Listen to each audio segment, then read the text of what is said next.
나는 대학병원에서 3개월 견디고 퇴사했다.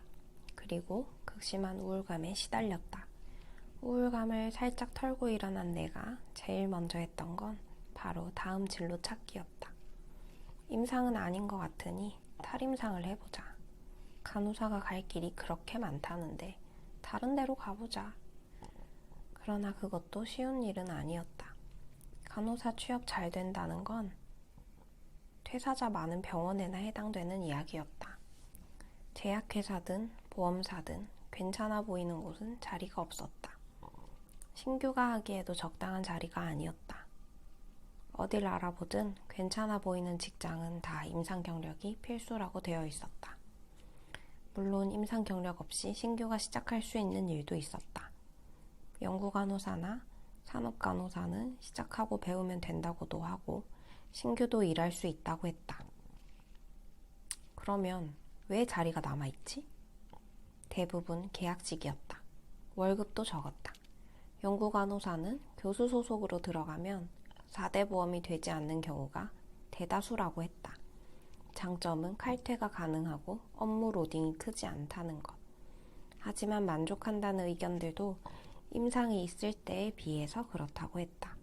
다른 직장인들은 9to6나 점심시간 보장 등을 당연하게 받아들이는 것 같은데 간호사는 병원이 워낙 당연하지 않아서 그런지 조건들만으로도 만족하며 받아들이는 것 같았다. 그리고 아무래도 임시직의 느낌이 강해서 근속연수가 길지 않은 듯했다. 10년 일해도 임상에서 교대 근무하는 신규 간호사의 월급보다 적다고 했다.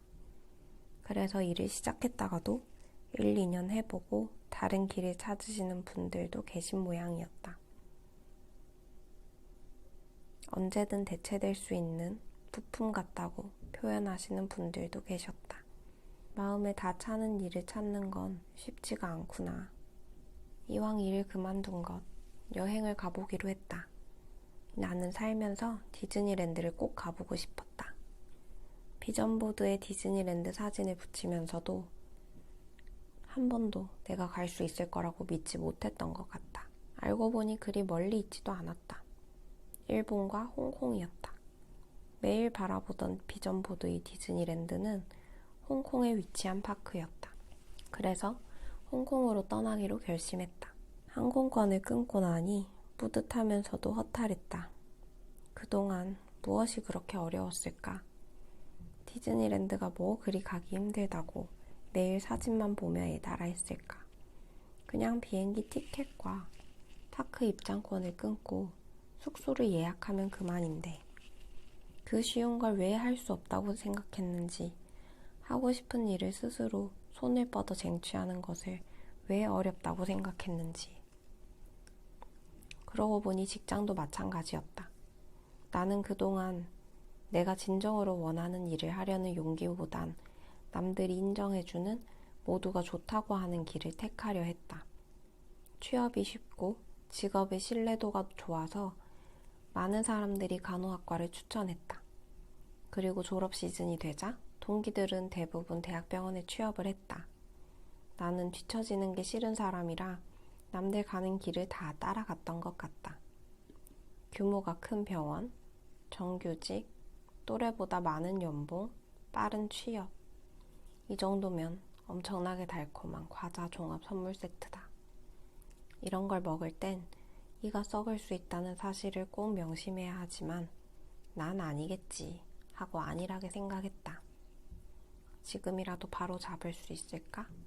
디즈니랜드는 기대 이상이었다. 공간 전체가 마법에 걸린 듯한 압도적인 기분이었다.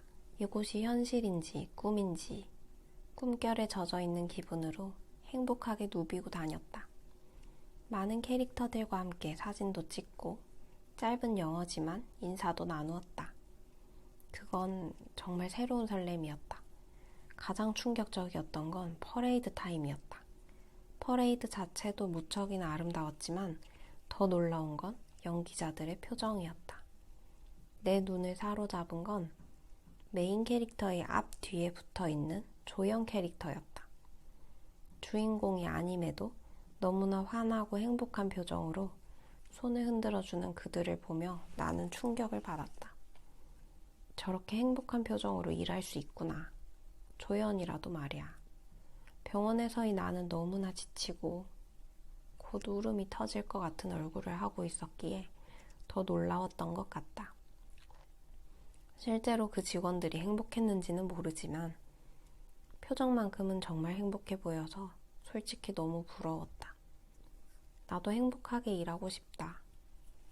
내가 진정으로 원하는 일을 찾아서 좋아하는 일 하면서 행복하게 살고 싶다. 이제는 다른 사람의 눈치를 살피지 않고 내가 정말 원하는 일을 할 거야.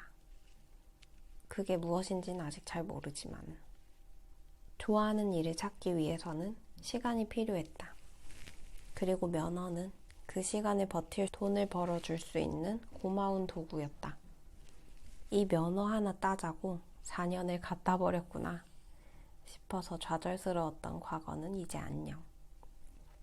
돈을 벌어야 한다는 생각이 들자 면허는 아주 유용한 도구로 탈바꿈했다. 돈도 벌고 비전도 이루고 내가 좋아하는 활동을 모두 하나로 충족하려니 힘들었던 것이다. 어쩌면 각자 목적에 맞는 충실한 도구를 여러 개 가지면 되지 않을까?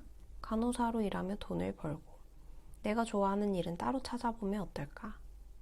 그러고 나면 좋아하는 일을 하면서 돈을 벌 방법도 떠오르지 않을까? 새로운 목표를 가지고 나는 다시 구직을 했다. 간호사 면허로 갈 수 있는 길은 많았지만 다들 추가적인 자격증이나 경력이 필요했다. 가장 손쉽게 시작할 수 있는 일은 역시 임상간호사였다. 나는 무난하고 평이한 분위기의 직장을 원했다. 적응 후에는 정신적, 육체적 에너지가 여유로이 남는 곳이었으면 했다. 그래야 남는 에너지로 내가 좋아하는 일을 할 수 있을 테니까. 물론 들어가 봐야 아는 부분이라 아무것도 모른 채 도전하는 게 두렵기도 했다. 하지만 아무것도 하지 않으면 아무것도 이룰 수 없다. 목적에 맞는 병원들을 몇 군데 추렸다.